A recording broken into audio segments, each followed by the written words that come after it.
Jarrod Horak for the RunawayHorse.com, and this is going to be my first of two Breeders' Cup Saturday 2020 videos. In this one, I'm going to look at the first 8 Breeders' Cup races for Saturday, November 7th, 2020. And then in my next video, I'm going to take a deeper look at the Breeders' Cup Classic and give out my top choice. Now in this video, I'm just going to go through the first 8 Breeders' Cup Saturday races, and I'm going to give out one horse in each race that is worth betting. I did my Breeders' Cup Friday video last week, and then last year I did this kind of series as well. United at 50 to 1 in the Breeders' Cup Turf was one that I gave out that was worth betting, and he ended up just missing, finishing a good second. So these horses could be value contenders, value top choices. They could be favorites that are solid win contenders, or they could be exotic contenders, horses that you want to use underneath. Now speaking of Breeders' Cup 2020, I was involved in multiple articles at HorseRacingNation.com earlier this week. So if you're interested in reading any of those about multiple Breeders' Cup races for Friday and Saturday, I'm going to include those links in the description provided below. So all the links to those articles will be there. If you're interested in my full card analysis, I did Breeders' Cup Friday and Saturday. That'll be in the link provided as well. And you can find all of that at the RunawayHorse.com, my full cards and free stakes picks as well. But let's jump into this video now. And we're going to do the 4th race to begin with, the Breeders' Cup Filly Mare Sprint, 7 furlongs. And the horse that I think you want to play in this race, at least somewhere in the top 3, is number 7, Serengeti Empress. Now she's 3 to 1 morning line. She's the second choice. I think there's a good chance that she's going to take the lead in this race. Now Gamine, the favorite, very good chance to win, but I just don't think Gamine is as fast as Serengeti Empress early, at least looking at the pace ratings of the races that they've run so far.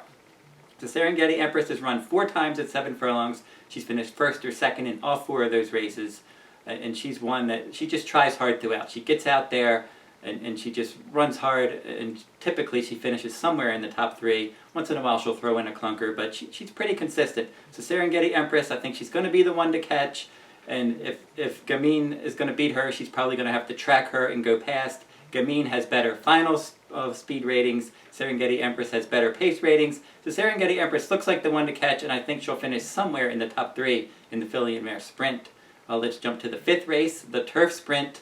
Leinster, number 7, looks like a decent one in here. He's 4 to 1 morning line. He's one of the favorites. This is a wide open race, and there's a good chance he'll finish somewhere in the trifecta. Now he's run in turf races at 5.5 furlongs 6 times in his career. He has 5 wins and a second. He's a 5-year-old horse. He's in good form. He loves the Keeneland turf course, and he's got stalking speed. So there's a lot to like about Leinster in the Breeders' Cup Turf Sprint, and there's a very good chance from a decent post position as well that he'll sit a good trip and he'll be right there at the finish. Let's do the Breeders' Cup Dirt Mile next. This one's 1 mile on the main track. Now horses from the outside post are going to probably struggle here, especially if they have speed, because there's a quick run into that first turn.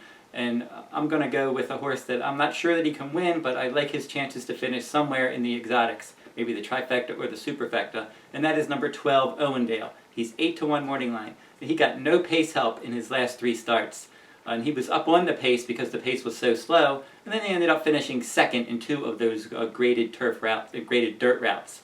So this one, it should get a decent amount of pace in this mile. There's some horses that have speed, so you're going to expect that the pace should be honest. And Owendale is 1 for 1 at Keeneland. He's 2 for 2 at this 1 mile distance. Don't love the post position at all, but he's going to be running from off the pace, and he's going to be finishing. And Owendale is one that I think can finish somewhere in the trifecta in the dirt mile. Let's go to the 7th race, the Filly Mare Turf. And I'm going to go with a former winner in this race as a horse that I think is worth playing. She's not my top choice, but number 2, Sister Charlie at 6 to 1.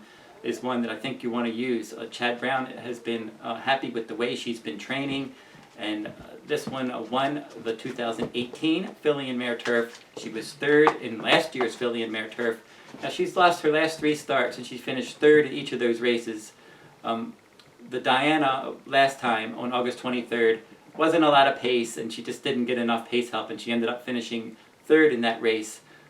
It was a solid enough effort, but it just didn't set up for her. She has 2 turf bullet workouts for this race, and this race is at 1 mile and 3/16. Now she's won at this 1 mile and 3/16 distance before at this exact distance, in the Beverly D, a Grade 1 at Arlington Park in 2018 and 2019.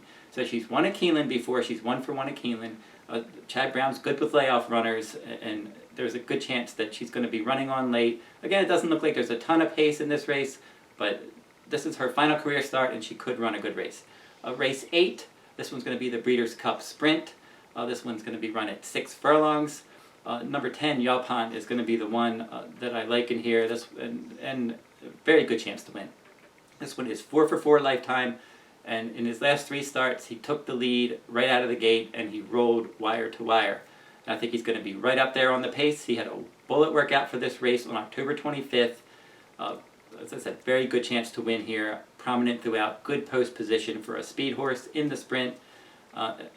He doesn't have to have the lead, but if someone else really wants to go, he will. They'll just sit off of that leader. If not, expect him to go right out to the front and play catch me if you can.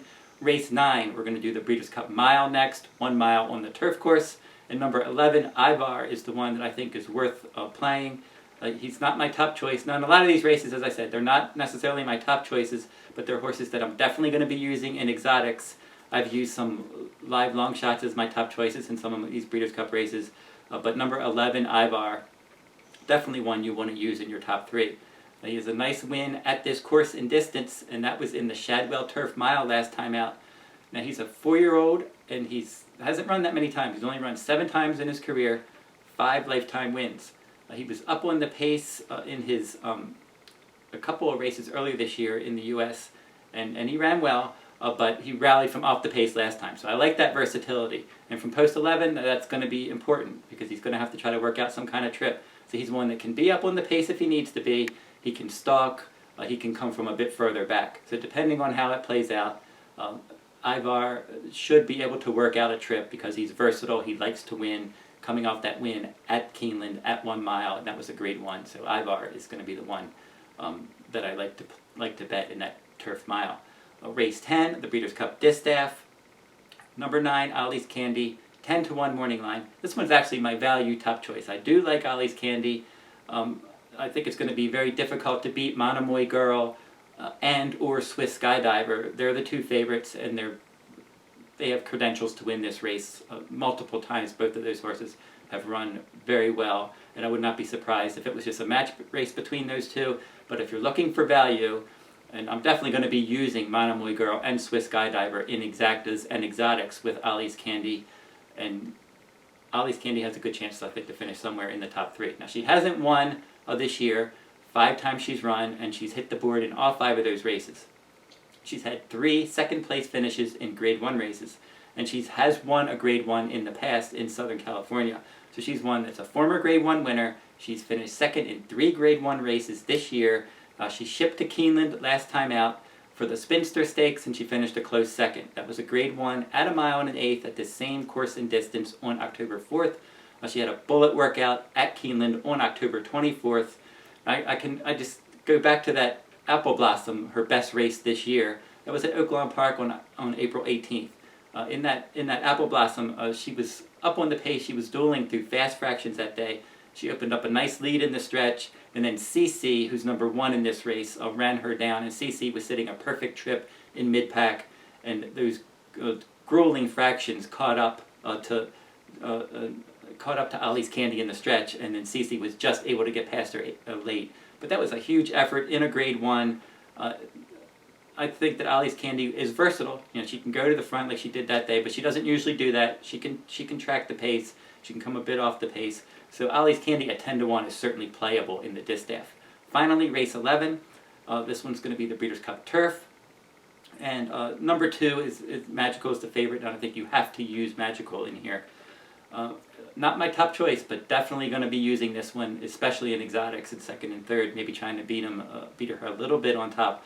But very classy. If you look at her past performances, all you see is Grade 1 races. She's won 12 of 26 starts. She's earned more than $5 million in career earnings. She's going to be the favorite, and there's no real knocks on her. At this point, they've been running her more in 10 furlong races, but she can handle 12 furlongs. If you're playing the turf, you probably want to consider the Europeans as well, because all the Europeans look not every European that's entered, but at least 3 or 4 of them look better than the U.S. runners. So Magical on paper looks the best, and I think there's a good chance that Magical finishes somewhere in the top 3 in the Breeders' Cup Turf. Now she's not 50-1 like United that I gave out last year, but as for a nice price, my best price play on Breeders' Cup Saturday is going to be Ollie's Candy in the Distaff. So if you like this video, give me a thumbs up, subscribe to my YouTube channel, make some comments in the comment section. Who do you like in some of these Breeders' Cup Saturday races at Keeneland on Saturday, November 7th, 2020? So that will wrap up this video. I'm going to be back and I'm going to be looking next at the Breeders' Cup Classic, and I'll go and talk about all the horses, and then I'll give out my top choice. So stay tuned to that video, and in the meantime, good luck at the races.